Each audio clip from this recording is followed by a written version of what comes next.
Hello everyone, welcome to our special segment. Today we are going to talk about election.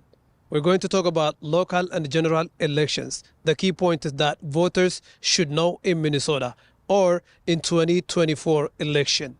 We are here in St. Paul in front of the Secretary of State of Minnesota building. We're going to meet the 22nd Secretary of State of Minnesota, Mr. Steve Simon. Stay tuned for more.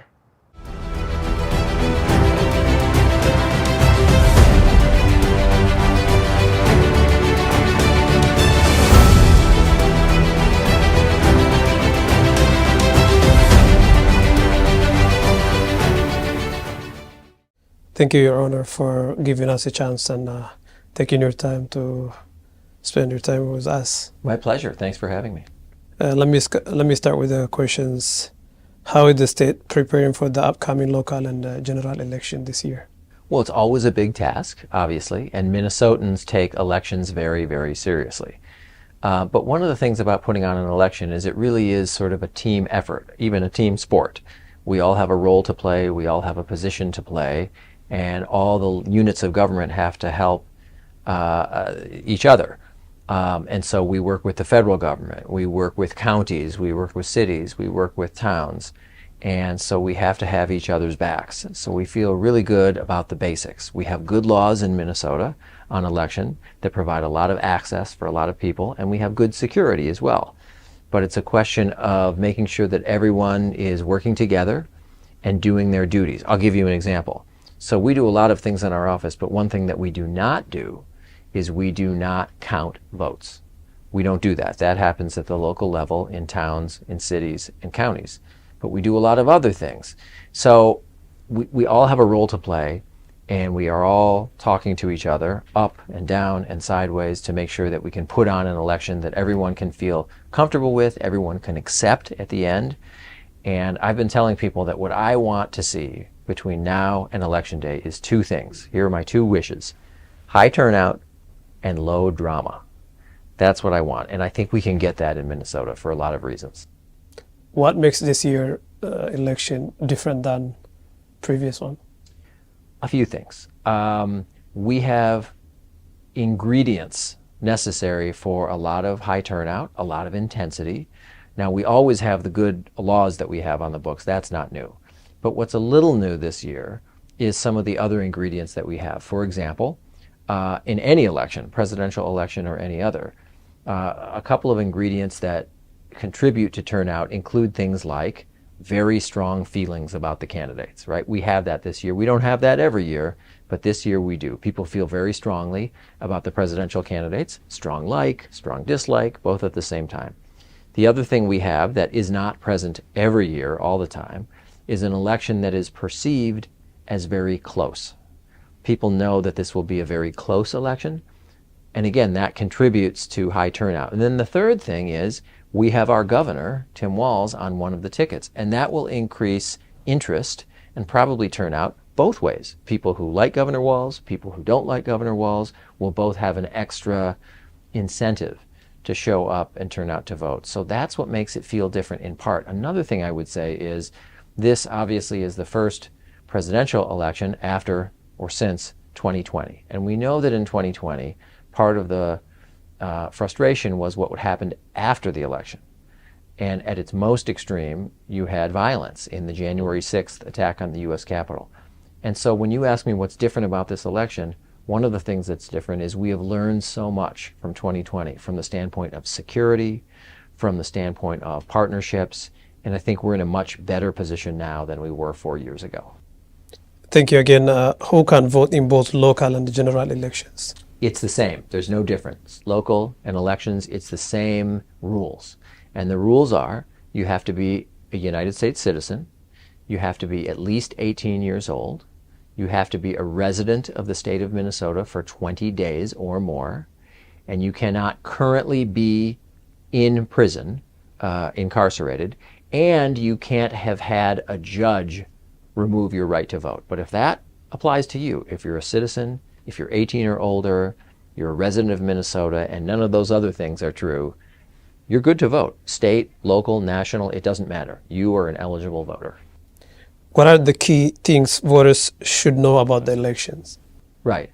I think one of the key things is, first of all, I can think of two things. One is just how easy it is to get into the system. So before you vote, you have to register to vote. But, and what does registration mean? It really means two things. Voter registration means you have to show that you are who you say you are and that you live where you say you live. Just those two things. And fortunately in Minnesota, we have a long list of things you can use to show either or both of those things. The other thing that's good is that in Minnesota, you can even register up to and including the election itself. You don't have to be registered a month early or 2 months early or weeks earlier.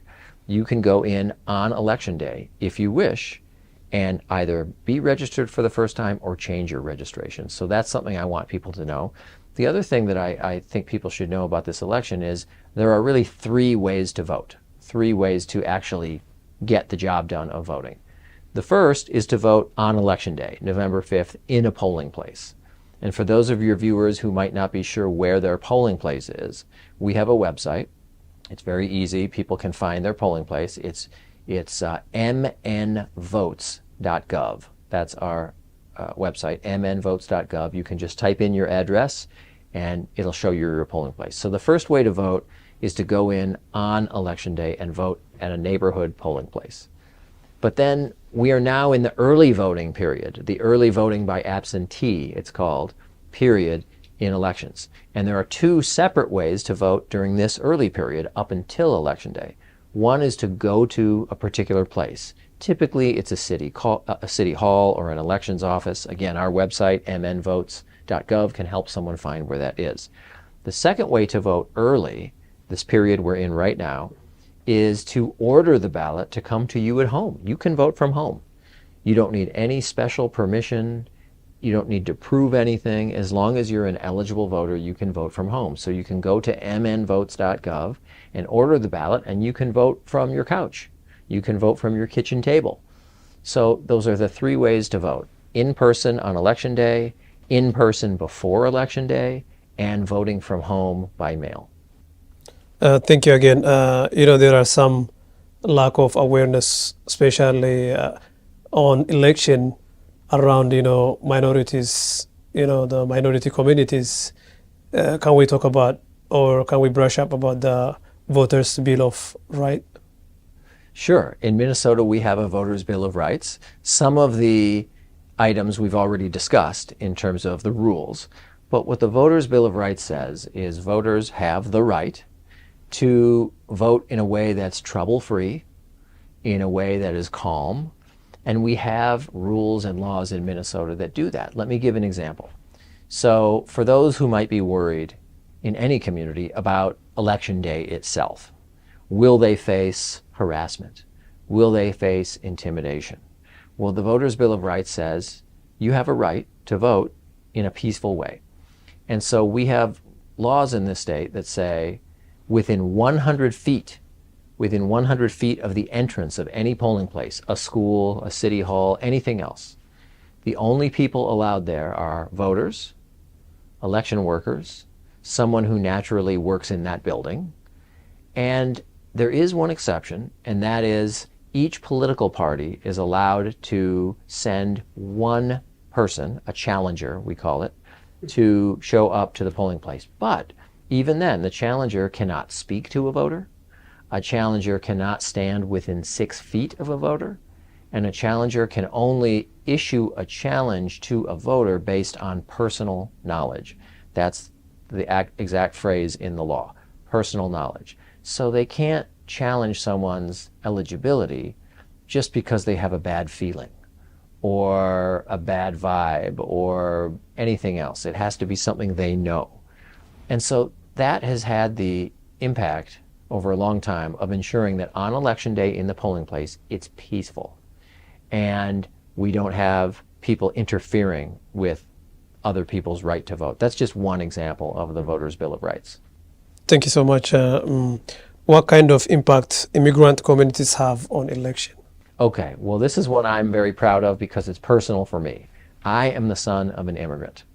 My mother came from Austria, and so I know what it's like to grow up in a bilingual home with someone who was born elsewhere and speaks a different native language. That was my life growing up. And so one of the things that we are the most proud of is that we have more than doubled the number of languages in which we provide voting materials, both online and in print. It used to be 5, now it is 11 other languages. So we're very proud of that. And that's a long tradition in Minnesota. And I know how it works in real life with my mother. My mother spoke English. That wasn't the issue. But when it came to technical instructions, she wanted that material in her native language. That's the way she processed it the best. And so we should be doing that, and we are doing that. And then another thing I always point out to people is Minnesota has been doing this, that is, providing materials in other non-English languages since 1896. Not 1996, 1896, over 120 years. And so this is not new for us. The languages are different than they were 100 years ago. 100 years ago, the languages were Swedish and German and French. Now, none of those languages are on the list, but Oromo is on the list, and Somali is on the list, and Spanish and Hmong and Russian are on the list. Those are different languages, but we have to welcome new Americans who are here, who want to be part of the process, who want to help us all steer the ship, and everyone who's a new American has the exact same rights as anyone who was born in this country, the exact same. So I enthusiastically welcome new Americans to the process, and I welcome them to participate in our democracy, and we want to keep adding languages to make more and more people feel more comfortable with the system. How does the state collaborate with minority communities to improve voter turnout and encourage voting? Yes, well, we have a voter outreach team here, and one of our very important missions is to always try to work with trusted voices. And we realize we're a small team here in this office, that we don't have the relationships and the connections in a particular community that other groups do. So we always seek out in any community, whether that's the Oromo community, whether that is other East African communities, whether that's Southeast Asian community, or any other kind of community, a rural community, a faith community. We always look for trusted voices, people who have those relationships. So we are always seeking out new relationships in those communities. It could be faith leaders. It could be business leaders. It could be other community groups that are focused on a particular community. So we're always looking for partners. And we never tell anyone how to vote, ever, ever, ever. We never talk about candidates or political parties or anything. We just want to make sure that everyone who's an eligible voter has the opportunity to vote and the information they need to vote. So we're always looking for new partners, but we really, really prioritize working with groups that are already there, that already have good relationships. Thank you again. What is the state doing to address voter suppression concerns? Yes. So we talked a little bit already about the kind of suppression that happens maybe in the polling place, and we have really good laws on that are very clear. Only very limited numbers of people are allowed in the polling place, so I'm quite confident about that kind of potential suppression, that intimidation on election day at the polling place. But generally speaking, suppression of votes can take many forms. And speaking only for Minnesota, we've had a very good record in Minnesota, in part because we have very good laws. Good laws that were put there by both political parties, sometimes by Democrats, sometimes by Republicans, that make it easy and accessible for voters who are eligible. So we've already talked about a couple. We talked about the fact that you can register to vote on the day of the election, but there are other things as well. We've talked about the law that says you can vote from home. That's a great law that really tends to push back against suppression. We also have now an automatic voter registration law that says that when people who can show American citizenship and who meet all the other tests, when they get or renew a driver's license, they can be automatically registered to vote. That's another example. Another thing that we did recently in Minnesota is we restored the freedom to vote for people who have left prison behind. people who are out of prison. They've done all their time in prison, and sometimes they've been out for years or decades. So that too is a way to grow voting for eligible voters, not to shrink it, not to suppress it. So I think it's a combination of things. But in Minnesota, we value the right to vote, and I think we've had a really good record in terms of pushing back against any even attempt to suppress. And we have a broad understanding in this state that goes across political party lines. Democrats, Republicans, independents, everyone. We want people who are eligible to vote to go vote.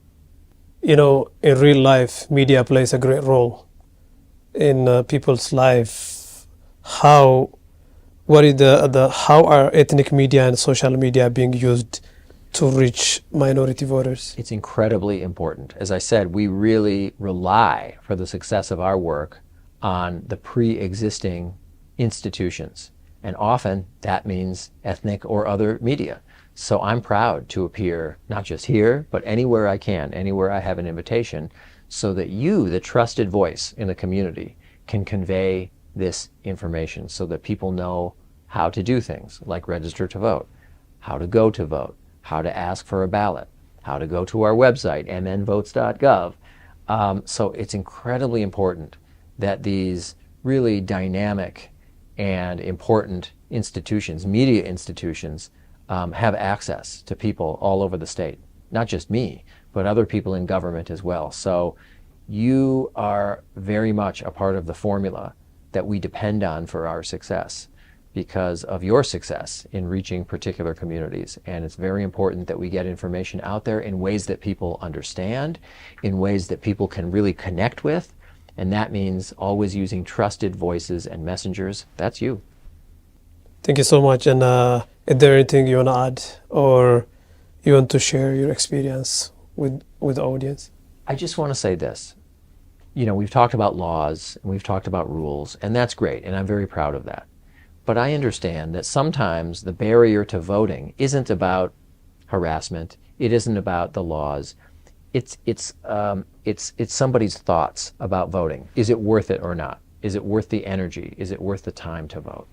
And I just want to assure everyone in the community that every vote is equal, and we want people to vote because people and communities that vote will tend to get more attention, and people and communities that get more attention will tend to get more of what they want.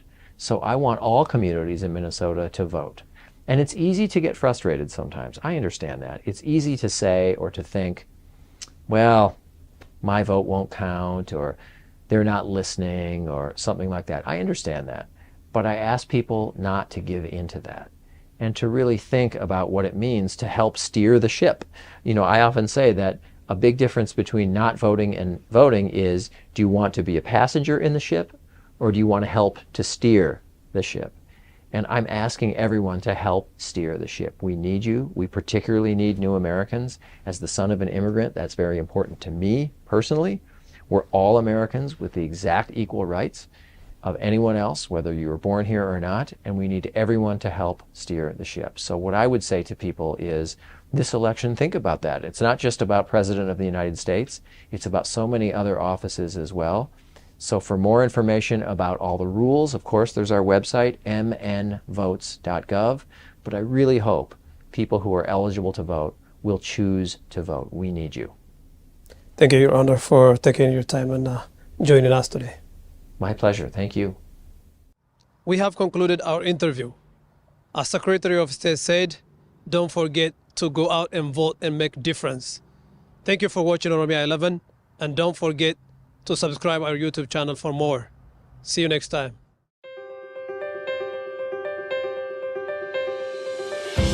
kaardii filannoo absentii baalotiin manaa filadhaa guyyaa filmaataa guyyaa 46 dursitanii xalayaadhaan yookaan qaamaan waajjira filannoo naannoo keessan jirutti argamuudhaan filachuu dandeessu. Waajjira filannoo kan naannoo keessanii baruu fi xalayaa erguudhaan filachuuf gaafachuuf MNVotes.org ilaalaa.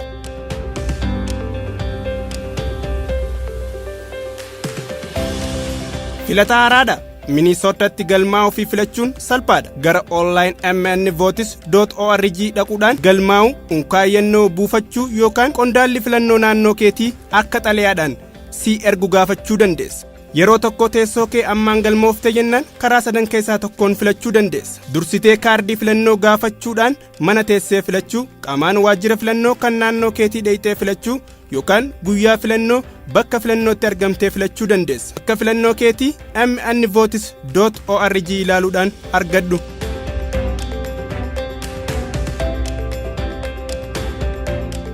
Galmee gaafa filannoo waraqaa eenyummaa kee teessoo kee isa seenaa agarsiisuudhaan guyyaa filannoo bakka filannootti galmooftee filachuu illee ni dandeessa.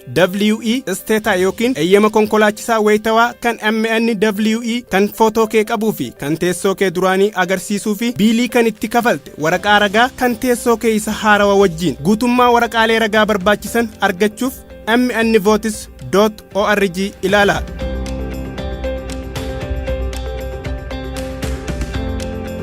Gargaarsa filattootaa bakkeen filannoo dhaqamuuf mijataa kan ta'anii fi maashinii kaardii filannootti mallattoo isinii godhu ni qabu. Yoo salphatti konkolaataa keessan keessaa bu'uu hin dandeenye akka waraqaa filannoo isinii fidan gaafachuu dandeessu. Kunis qarqara karaatti filachuu curbside voting jedhama. Abbaa fedhe kan isin gargaaru waliin dhufuu dandeessu. Mindeessaa keessanii fi waldaa hojjettoota yookiin yuuniyeenii irraa kan hafe. Namni isin gargaaru waan hunduma isin gargaaruu danda'a. Akka itti filattanis ta'e murtee keessan malee isin mallatteessuu hin danda'u.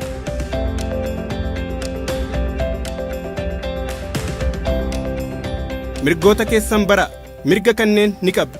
Hojii irraa utuu mindaa hin dhabin boqonnaa keessan hin fudhatin utuu boqonnaa ofiitti hin gargaaramin filannoof eeyyama hojii irraafuu argachuu dandeessu. Guyyaa filannoo yoo hiriira galtan yeroo fedhe sa'a 8 PM dura filachuu dandeessu. Waraqaalee ragaa barbaachisan yoo agarsiiftan guyyaa filannoo galmaa'uudhaan filachuu dandeessu. Abbaa seeraa filannoo fuula duratti an abaluu naaf haa mallatteessu waanan maqaa koo barreessuu hin dandeenyeef jechuudhaan mirkaneessuu dandeessu. Nama eegduu keessan ta'een qajeelfamuudhaan filachuu dandeessu. Yoo abbaan seeraa mirga keessan isin irraa hin fuune ta'e bakka filannootti namoonni utuu filannoo keessan hin hanqaaqin filachuu dandeessu. Yoo dogoggora gootan utuu hin galchin dura jijjiirraa waraqaa filannoo godhaa. Akkaataa itti bakki filannoo kun gaggeessamu irratti yoo mormii qabaattan bakkuma filannoo sanitti barreeffamaan komii keessan galfadhaa. Waraqaa filannoo qullaa fi kan mallattoo qabu gara golgaa filannoo voting booth fuudhaa seenaa.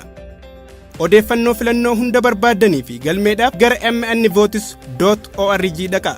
Filachuu hin dagatinaa.